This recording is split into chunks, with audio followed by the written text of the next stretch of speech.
Film की कहानी शुरू होती है एक जेल से, जिसके अंदर एक कैदी को जकड़ा हुआ दिखाया है और फिर जेल के सिपाही वहां पर आके जेल खोलते हैं और इस कैदी को घसीटते हुए जेल की बालकनी पर ले जाते हैं, जहां इस शहर के लोग चीखते चिल्लाते नजर आते हैं। लोग गुस्से से इस आदमी को देखकर कातिल खूनी दरिंदा कहते हुए नजर आते हैं। जेलर एक गार्ड को सजा पड़ने को कहता है। गार्ड भीड़ के सामने कहता है कि कोर्ट ने इसे 2 दिन बाद फांसी देने का फैसला किया है, लेकिन फांसी से पहले जल्लाद इसको सूली पर लटकाकर इसके हाथ पर तोड़ देगा। ये सुनकर लोग खुशी से झूम उठते हैं। अब आखिर में ये कैदी है कौन और इसे किस जुर्म की सजा सुनाई गई है?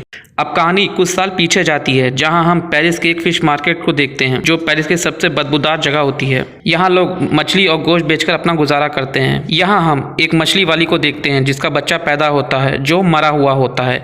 इस औरत के पिछले भी 4 बच्चे मरे हुए पैदा हो चुके होते हैं। वो औरत इस बच्चे को पांव से मारकर सड़ी हुई मछली के पास फेंक देती है, लेकिन इस बार उसने जिंदा बच्चे को जन्म दिया होता है, लेकिन वो उसे भी फेंक देती है क्योंकि उसे लगता है कि ये बच्चा भी मरा हुआ पैदा हुआ है। अब वहां पर पड़ी हुई बदबूदार मछली को सूंघकर वो बच्चा रो पड़ता है और लोग इसे देख लेते हैं और इसकी माँ को भला बुरा कहते हैं। ये बच्चा वही कैदी होता है जिसे सजा का हुक्म सुनाया गया होता है। इसका नाम जॉन होता है और इसके पास 2 क्वालिटी होती हैं। पहली कि इसकी नाक की सूंघने की शक्ति बहुत ही अधिक होती है और दूसरी कि जब कोई इंसान इसे अपने से दूर करता है तो वो किसी न किसी वजह से मर जाता है, किसी न किसी वजह से उसकी मौत हो जाती है। जैसे कि इसकी माँ की, जो इसे पैदा करते वक्त उसे मरा समझकर फेंक देती है, उसे फांसी की सजा सुनाई जाती है और जॉन को मैडम गिलार्ड के यतीम खाने में भेज दिया जाता है। तो सिर्फ पैसों के लिए बच्चों को पालती थी, लेकिन यतीम खाने में कुछ बच्चे ऐसे भी थे जिन्हें डर था कि कहीं उनकी जगह ना छिन जाए। वो जॉन को मारते थे, लेकिन मैडम गिलार्ड बीच में आकर जॉन को बचा लेती हैं और इन बच्चों को मारती हैं। और यतीम खाने में कुछ मुश्किल हालात देखने के बाद जॉन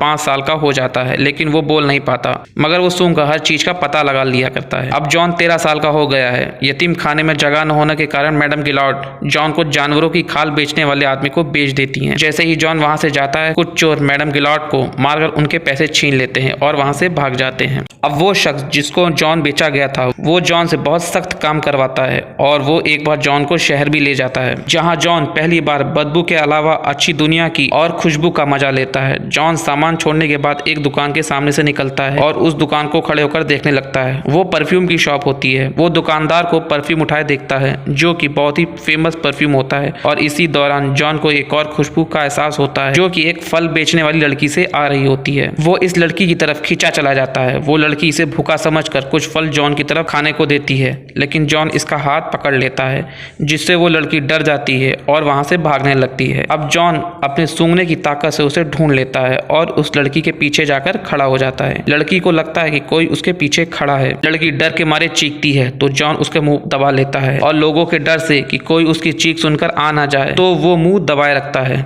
जब लोग चले जाते हैं तो जॉन मुंह से हाथ हटाता है और तब तक लड़की मर जाती है और लड़की की खुशबू धीरे धीरे खत्म हो जाती है। जॉन हैरान हो जाता है कि खुशबू कहाँ गई। अब एक और कैरेक्टर की बात करते हैं, जो पेरिस का मशहूर परफ्यूमर था और शहर में नए नए परफ्यूमर आने के बाद उसका काम कम हो चुका था और वो दूसरे परफ्यूमर की कॉपी किया करता था। और इसी शाम जॉन बकरे की खाल की डिलीवरी के लिए इसकी शॉप में जाता है और वो वहां पर तरह तरह के परफ्यूम देखता है। वो बलदानी के जिस्म से आ रही खुशबू को सूंघकर कहता है कि वो इसके लिए वैसा परफ्यूम बना सकता है। बलदानी इसका मजाक उड़ाता है। जॉन अपनी एबिलिटी के बारे में बलदानी को बताता है। अब बलदानी इसे एक और मौका देता है और जॉन अब एक बहुत ही अच्छा परफ्यूम बनाकर देता है। बलदानी खुश हो जाता है, जिसे सूंघकर अमर और सादगी की खुशबू आती है। ये बहुत ही फेमस परफ्यूम था और वो हैरान रह जाता है कि जॉन ने इसे कैसे बना लिया। जॉन बलदानी को बताता है कि वो इससे भी अच्छे परफ्यूम बना सकता है। इसे सूंघकर बलदानी को अपनी गर्लफ्रेंड की याद आ जाती है। अब बलदानी जॉन को ग्रिम से खरीद लेता है और इसी रात ग्रिम शराब के नशे में नदी में गिर जाता है और डूबकर मर जाता है। जॉन की वजह से बलदानी और उसके परफ्यूम पूरे पेरिस में प्रसिद्ध हो जाते हैं और वो जॉन को अपने परफ्यूम बनाने के तरीके सिखाता रहता है।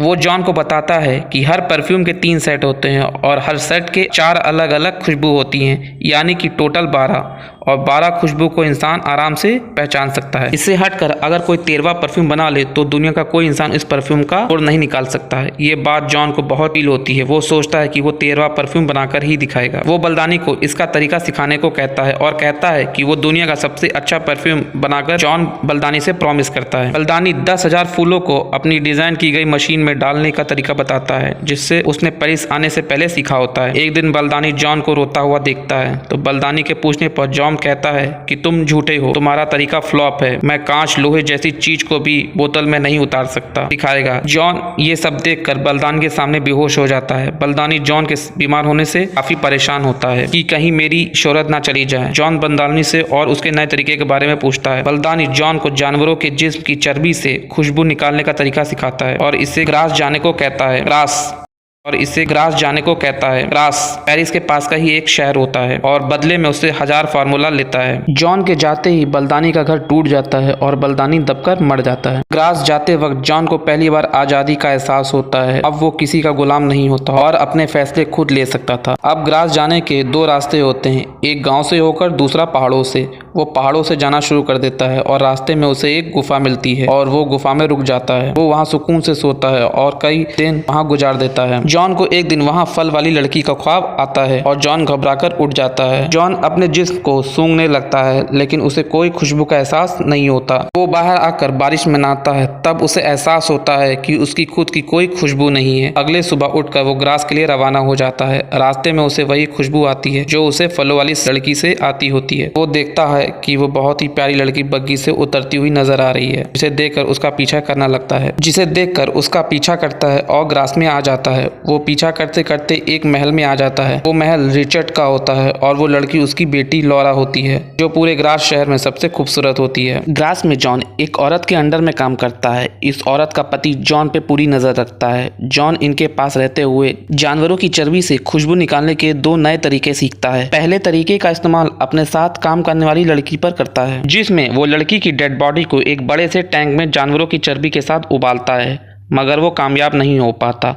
दूसरे तरीके के लिए वो एक प्रोस्टिट्यूट को पकड़ता है बलदानी, और जिसमें वो जानवरों की चर्बी का इस्तेमाल करके एक कपड़े में लेप लगाकर करता है। जॉन इसे मारकर इसके बाल काट देता है, इसकी डेड बॉडी पे लेप लगाकर कपड़ों में लपेटकर रख देता है और इस कपड़े से चर्बी निकालकर बलदानी के सिखाए हुए तरीके से खुशबू निकालने का कामयाब हो जाता है, जिसे वो प्रोस्टिट्यूट के कुत्ते पर इस्तेमाल करके चेक करता है। अब वो बलदानी के बताए हुए 13 बोतलों का सेट तैयार करता है, यानी कि हर एक बोतल के लिए एक कत्ल। लॉरा की बर्थडे पार्टी में लड़कियां छुपन छुपाई खेल रही होती हैं, जहां जॉन भी मौका पाकर अंदर चला जाता है। लॉरा पे हमला करता है पर वो बच जाती है और पार्टी से 2 जुड़वा बहनें गायब हो जाती हैं। अब हम देखते हैं जॉन इन 2 बहनों को मारकर अपनी सेंट की पहली 2 बोतलें तैयार कर लेता है और इन दोनों बहनों की लाशें शहर के पुल में पानी में तैरती हुई नजर आती हैं। इसके बाद शहर में लड़कियों की मौतों का सिलसिला शुरू हो जाता है और डर के मारे लोग अपनी बेटियों को बचाने के लिए अपने घरों के बाहर ताले लगाना शुरू कर देते हैं। लेकिन जॉन 12 बोतलों का सेट तैयार कर लेता है, इन्हें एक बड़ी बोतल में मिला देता है। इन्हें परफेक्ट बनाने के लिए जॉन को एक और बोतल चाहिए, यानी कि लॉरा का कत्ल। इन्हें देखकर रिचर्ड कहता है कि जितनी लड़कियों का कत्ल हुआ वो सारी कुंवारी थी, इनकी बॉडी पर कोई जोर जबरदस्ती का निशान भी नहीं होता। कातिल इन लड़कियों को किसी खास वजह से मार रहा है। सब लोग मदद के लिए चर्च जाते हैं और चर्च में फादर इनकी मदद के लिए आमी बढ़ते हैं। वहाँ एक आदमी इस कातिल के पकड़े जाने की खबर सुनाता है, जिसे सुनकर सब लोग बेहद खुश हो जाते हैं। रिचर्ड को इस खबर पे यकीन नहीं होता। वो अपनी बेटी के लिए परेशान हो जाता है। वो ग्रास छोड़ने का फैसला करता है और अगले ही दिन वो अपनी बेटी को लेकर चला जाता है। जॉन अगले दिन लॉरा के शहर छोड़ने की खुशबू को महसूस कर लेता है। अपनी एबिलिटी से लॉरा को पीछा करते हुए उसे ढूंढ लेता है और दूसरी तरफ प्रोस्टिट्यूट का कुत्ता अपनी मालकिन के कपड़े और बाल जॉन के कमरे से निकालता है,